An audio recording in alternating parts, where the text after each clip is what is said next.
Alô, você, futuro servidor do TJ de São Paulo. Sejam muito bem-vindos ao Aprovare Online. Eu sou o professor Ricardo Erce e vou, a partir de agora, desenvolver com vocês os tópicos do edital do seu concurso. Olha, é um concurso que, se você escolheu, realmente você fez uma boa escolha, porque, olha, tem muito tempo que a gente não vê um concurso com o número de vagas efetivo que foi o que foi divulgado aí para vocês. Então, tem mais que arregaçar as mangas, tem mais que respirar fundo, deixar a preguiça de lado, acreditar no seu potencial, e muito obrigado desde já por confiar no nosso trabalho, muito obrigado por estar conosco. Eu tenho certeza que de nossa parte faremos o possível para não deixar a sua expectativa baixar, tá bom? Muito obrigado mesmo, a gente reconhece de coração a sua escolha, tá? E olha, nós vamos começar o nosso curso de uma forma que normalmente eu não costumo fazer aqui no Aprovare. A gente pega módulos isolados, separadamente a interpretação de texto, separadamente a parte gramatical, mas a prova é um todo. E toda a prova começa com texto. E nós temos um grande problema ligado a texto, porque você, candidato, cresceu ouvindo de nós, professor de português, a seguinte mentira: olha, não tem muito jeito de estudar texto. Como é que vai estudar um texto, gente? O texto você não sabe o que vai cair. Ah, é muito subjetivo, você tem que pensar do mesmo jeito que o cara que elaborou a questão pensou. Tudo bem. Eu não vou dizer para vocês que não exista subjetividade, porque existe sim. Claro que existe. Mas existe cada vez menos. E existe cada vez menos, por quê? Porque hoje o pessoal está correndo atrás de concurso. Hoje a oferta de vaga é pequena.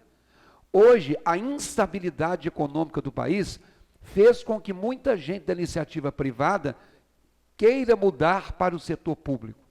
E tem que ter o concurso.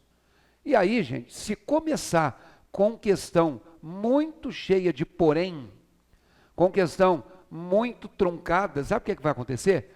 Vai chover recurso. E quando chove recurso, a banca se vê em maus lençóis. Por quê? Porque cada questão que se anula vai abalando a imagem da banca. Não é bom para uma banca segurar o resultado de um concurso em função de uma profusão de recursos. Então, tem sim como estudar. Aliás, no seu edital tem os itens que serão avaliados dentro desse tópico chamado interpretação de texto. Porque, na verdade, nós não temos muitas aulas de interpretação de texto na vida real. Na cabeça do aluno, isso desde a minha época, até hoje, aula de português é sinônimo de aula de gramática.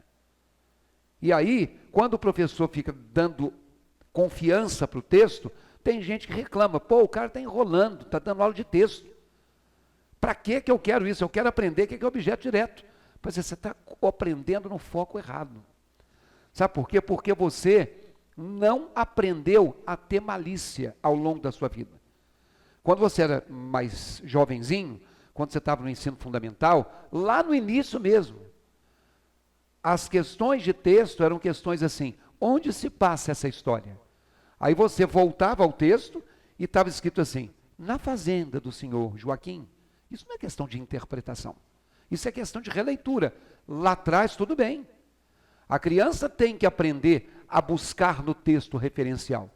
Aliás, isso se prolonga no ensino fundamental, quando você vai para o sexto ano, que na sua época era a quinta série, do sexto ao nono ano, ainda tem muito no ensino fundamental, assim, questionário de ciências, questionário de geografia, em que os professores da matéria cobram perguntas que você vai voltando ao texto e parágrafo a parágrafo você vai achando.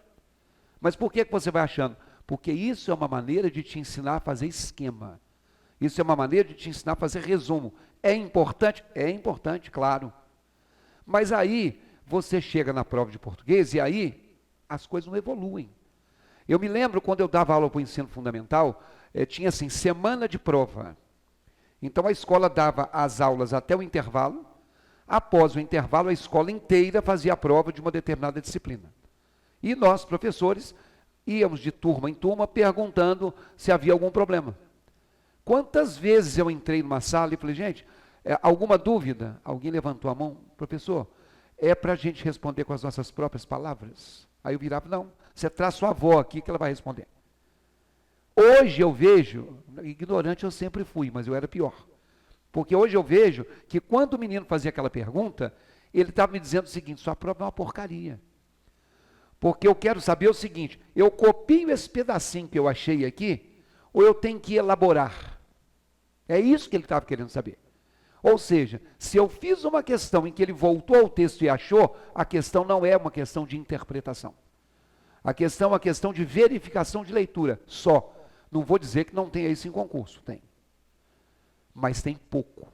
Porque aí você foi para o ensino médio, e o que aconteceu no ensino médio? Você estava estudando romantismo no segundo ano, aí o professor colocava um poema e perguntava assim, questão número 1, retire do texto duas metáforas. Isso não é uma questão de interpretação de texto. Isso é uma questão para verificar se você conhece figura de linguagem. Ou, qual é a postura do eu lírico a respeito do amor?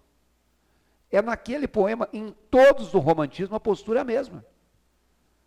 Então aquilo é para sedimentar o quê? O estudo do estilo de época. Aí você chegava no terceiro ano, na terceira série. O que os professores do terceirão fazem?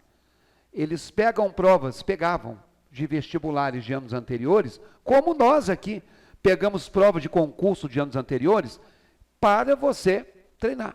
Aí vinha assim, o objetivo central do texto é, você lia as 5 opções e, opa, parece que tem 3 aqui que servem. Mas como é que eu faço o desempate? O melhor título para o texto é, esses 2 estão legais, qual é o melhor? Tem jeito de saber.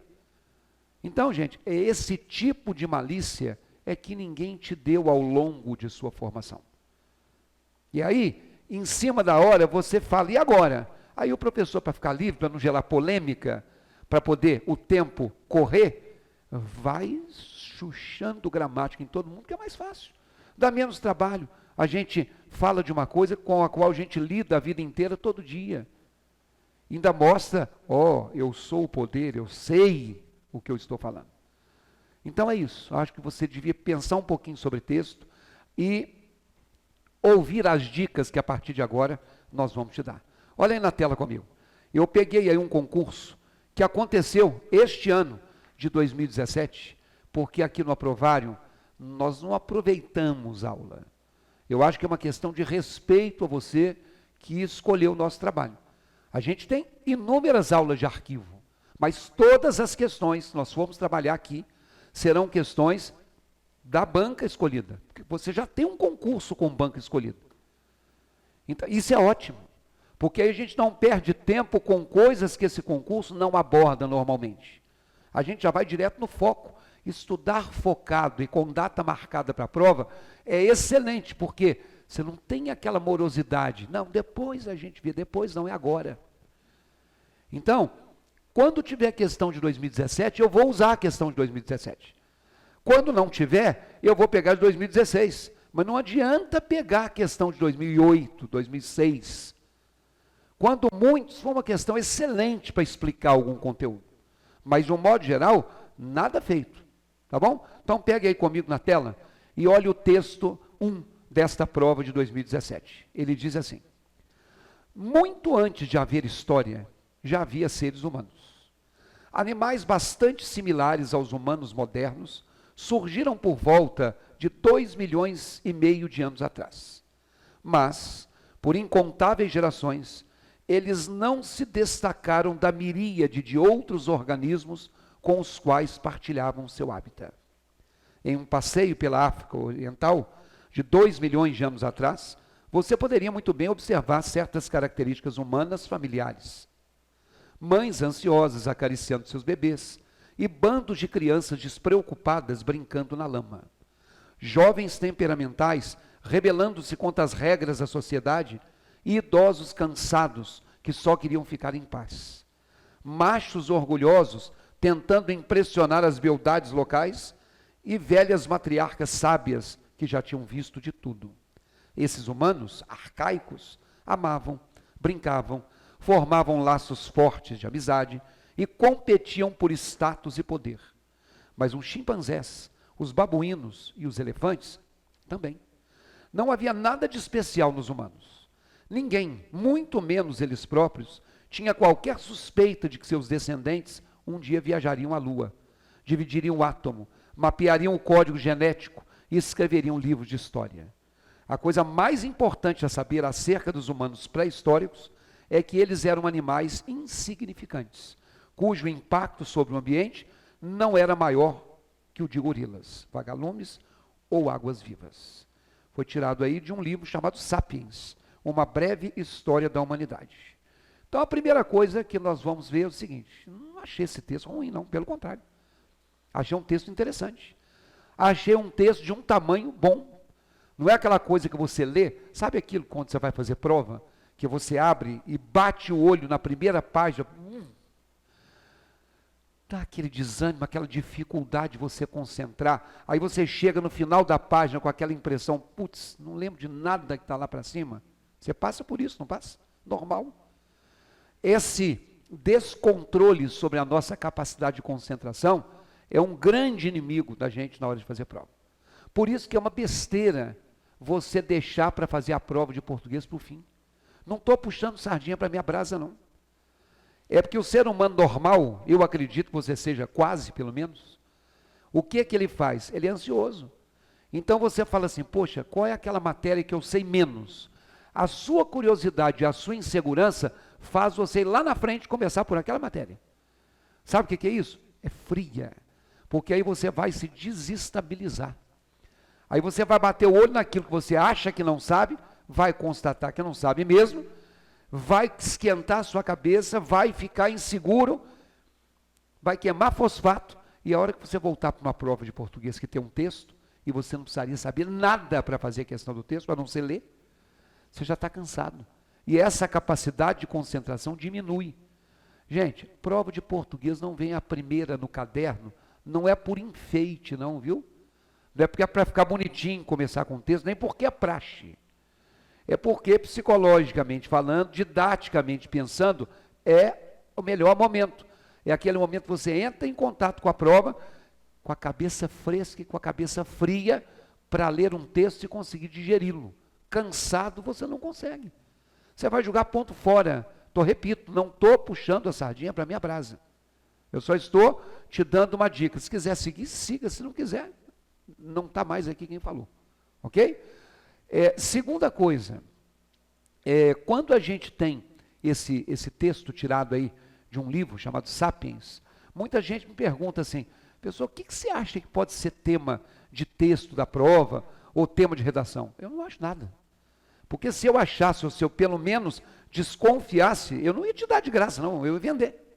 E caro. Eu vou trazer uma redação pronta com o tema que eu estou sugerindo. Não é assim. Foi-se o tempo em que concurso público cobrava texto focado na área de abrangência do concurso. Esse é um concurso de Tribunal de Justiça.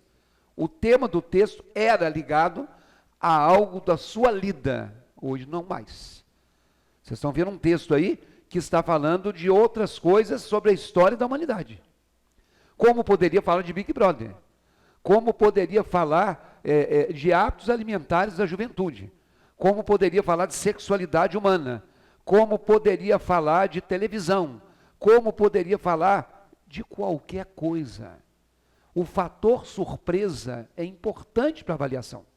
Ele não te pega armado, ele não te pega preparado, ele não gera o risco que se gerava antigamente. Quem elabora a prova de concurso de língua portuguesa? Professor de português. Quem é um professor de português? É um palpiteiro.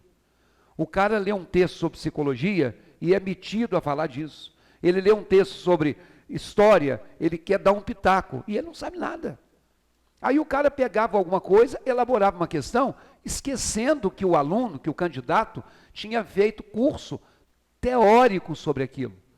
Aí eu, professor leigo, interpreto a coisa leigamente e atribuo àquela alternativa a resposta. Mas aí, juridicamente, a coisa é diferente. E o candidato sabe, eu não sei.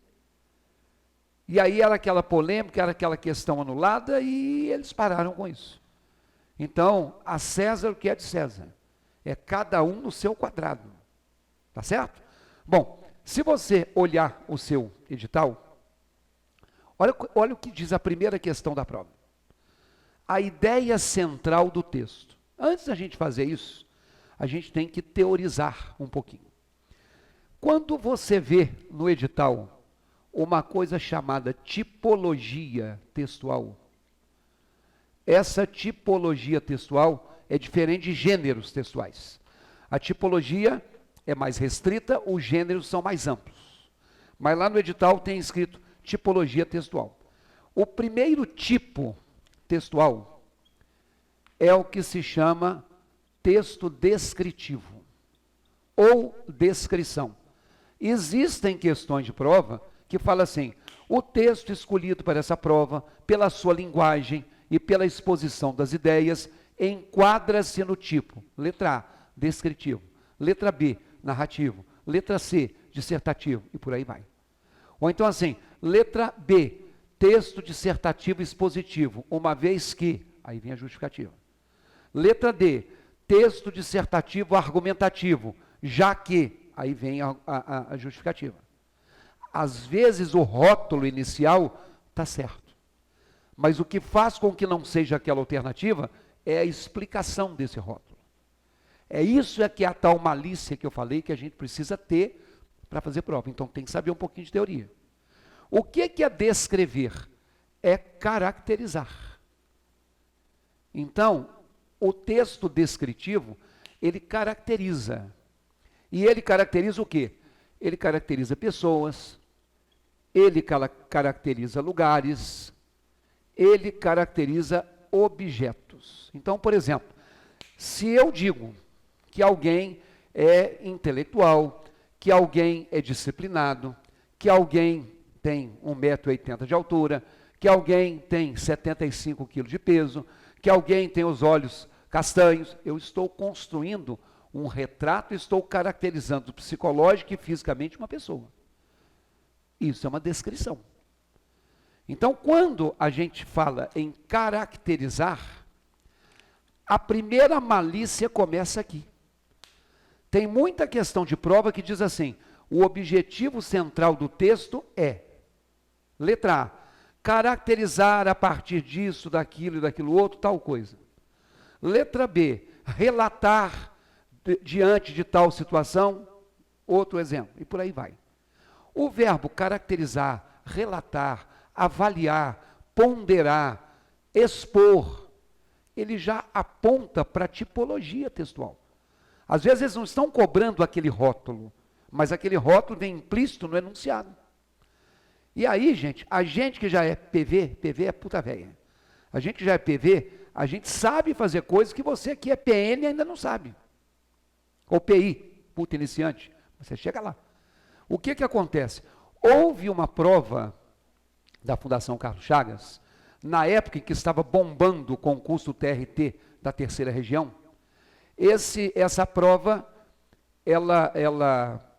eu fiz, quando eu estava dando aula para esse concurso, ela foi da época do concurso. E ela então escolheu um texto que chamava assim, Brasil, : Pátria Educadora.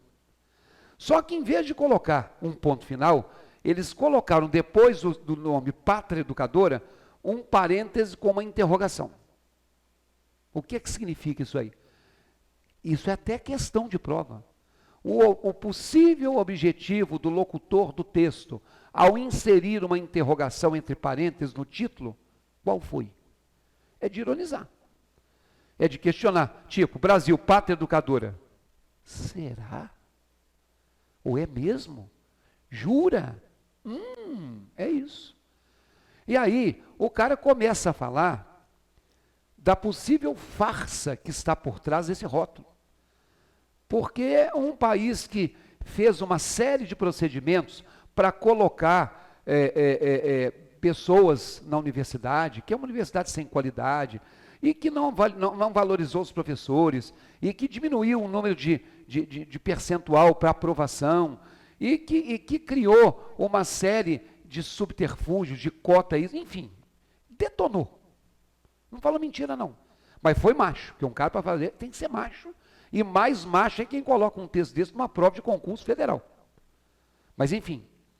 Aí o objetivo, aí a pergunta 1 era assim, o objetivo central do texto é, aí na letra A vinha assim, caracterizar os problemas da educação brasileira, questionando o seu valor efetivo, uma coisa assim. Quando eu tenho sala presencial, a hora que eu leio uma questão de texto, eu faço uma votação. Quem acha que é a letra A? Quem vai de B? Letra C, abstenções. E quando a galera levanta a mão numa alternativa que não é a resposta, isso me preocupa. Porque se ela não é a resposta e tem uma galera marcando aquilo ali, é sinal de que existe alguma coisa ali que induziu o candidato a marcar aquilo. E a maioria levantou a mão nessa. Mesmo que eu não tivesse lido o texto, eu teria que saber, por malícia, que esse texto não pode caracterizar a educação brasileira. Por que que não? Porque se eu estou dizendo que caracteriza uma pessoa, um lugar ou objeto, o texto descritivo, ele tem um foco. E qual é o foco do texto descritivo? São as realidades concretas. Como assim, professor? Eu posso descrever esse pincel? Posso. Por quê? Porque ele é uma realidade concreta, ele tem um peso, ele tem uma extensão, ele tem uma cor, ele tem um material, então eu posso falar sobre isso. Eu posso descrever o estúdio em que eu estou? Posso. Ele tem uma metragem, ele tem cor de parede, ele tem um mobiliário, ele tem tantos jogos de iluminação, ele tem microfone. Estou vendo, aliás, eu estou aqui dentro. Mas eu não posso descrever a educação. Educação não se descreve. Você pondera sobre a educação, você analisa a educação, você avalia a educação, você critica a educação, descreve não. Você pode descrever o prédio da universidade, porque isso é uma realidade concreta. Você pode descrever o professor que está te dando aula, porque isso é uma realidade concreta. Você não pode descrever a política brasileira. Mesmo que eu não leia um texto, mesmo que não exista esse texto, conta assim, o objetivo do texto é descrever a política brasileira. Não existe isso. Política não se descreve. Eu posso descrever o governador do estado. Eu posso descrever o presidente da república. Eu não descrevo a política. A política é uma concepção, uma ideia. A sexualidade é uma ideia. A intelectualidade é uma ideia. A violência é uma ideia. Tudo que são conceitos são temas passíveis de dissertação e não temas passíveis de descrição. Então é isso, gente, sabe? Uma crítica agora, e ela serve para mim, ou serviu durante muito tempo. Nós temos que parar com essa história de ficar querendo abrir a cabeça da pessoa, rachar e falar assim, isso aqui é complemento nominal, isso aqui é objeto indireto, porque isso não serve para nada. A não ser para você fazer meia dúzia de questões. Porque para a vida, a capacidade de você perceber alguma coisa naquilo que não está dito, mas que está sugerido, que o seu edital chama de inferência, é isso. Então eu tenho que saber inferir ou deduzir que quando uma alternativa diz que o objetivo central do texto é caracterizar qualquer coisa, se essa qualquer coisa for um substantivo abstrato, não é característico. Aí você vai dissertar sobre aquilo. Você vai ponderar sobre aquilo. Caracterizar tem que ser realidade concreta. Você acha que se alguém tivesse falado isso com você, desde que você tinha 12, 13 anos, você já não saberia, numa altura do campeonato dessa, saber? Claro que saberia. E aí, o que acontece? No texto descritivo, por esse motivo, nós temos a predominância de duas classes de palavras. De adjetivos, que você aprendeu na escola, que são as palavras que caracterizam, e de verbo de ligação, que um dia você decorou uma lista, mas o verbo de ligação é aquele que indica estado. Então ele era calvo, ela estava nervosa, a cidade continuava triste. Isso é frase típica de descrição, tá bom? Podemos dizer também, você entendeu o que é descrição, tem certeza. Mas você sabe quando você vai encontrar um texto descritivo numa prova de concurso? Eu acho que nunca. Pessoal, então para que você gastou esse tempo falando disso? Não, você não vai encontrar o texto, mas a alternativa te induzindo a ela, você vai.